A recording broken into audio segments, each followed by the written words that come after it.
Hi there and welcome to this week's Q&A with Frank Thomas, who's here to answer all your golf equipment questions.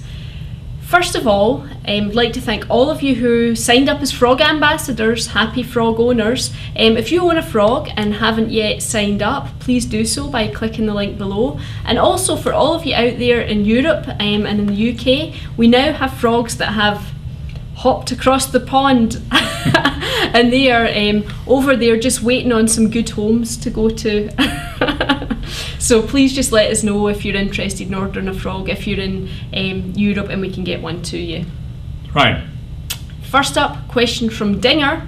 Dinger had a question about the golf ball falling off a tee, Frank, as you get ready to hit. What is the rule? Is there any penalty if this happens to you? What's the story? Well, I think in many cases when we're teeing up the ball, people have tried to tee it up or knock it down with their club. That's sort of a technique you use. You have to be pretty good to do it. But at the same time, if it falls off during the teeing up process, there's no penalty whatsoever. And until you start making a stroke, if you make the forward swing ready to hit the ball and then it falls off the tee, even though you missed it, you have to play it as it lies. Leave it, put it where it lies and play it from there. And that counts as a stroke. On the other hand, if you're coming down into impact and you see it falling off the tee and you pull up like that out of it and intentionally change your swing, Tiger can do it, I can't, but if you can do that, then there is no penalty. But you have to argue the case with your friends or the other guy. And also, don't use that as an excuse if you whiffed the ball. You know, if you whiffed it, that's a stroke. Are you saying, Frank, you're not as good as Tiger? Not quite. No, that's good, because the other thing is the importance of tee height. I mean, how important is tee height? You know, when you actually tee up the ball, how important is it that you sort of get it in the right position? It's very important that you do it consistently, but unfortunately, most of us use tees that are far too long.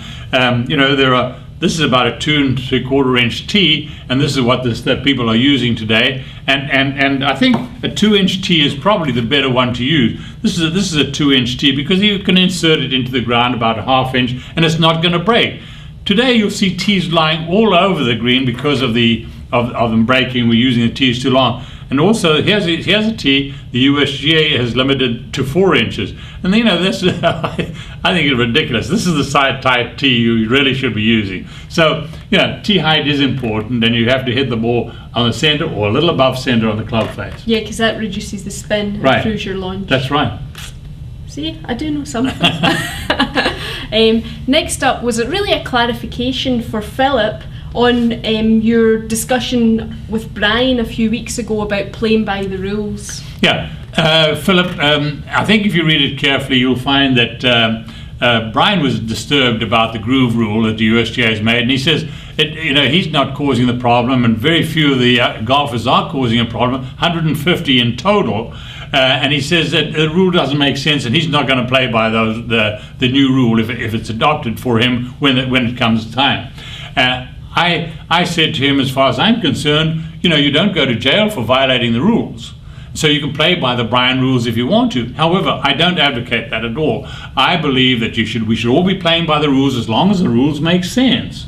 And if the rules don't make sense, what is going to happen is we're going to get people like Brian deviating from the rules, and that's what's the problem. We need strong set of rules, one set of rules, and we need to abide by those rules, but they must make sense. Yeah. And this is what we're trying to do with the groove rules issue. And I ask all golfers out there to consider writing to the USGA asking for an explanation. They're still not, even those who've written, are still not getting a proper explanation. Okay, well that's us for this week. Be sure to join us again next week where we'll have some more fun questions for you, and hopefully we've helped improve your game. Absolutely. Bye.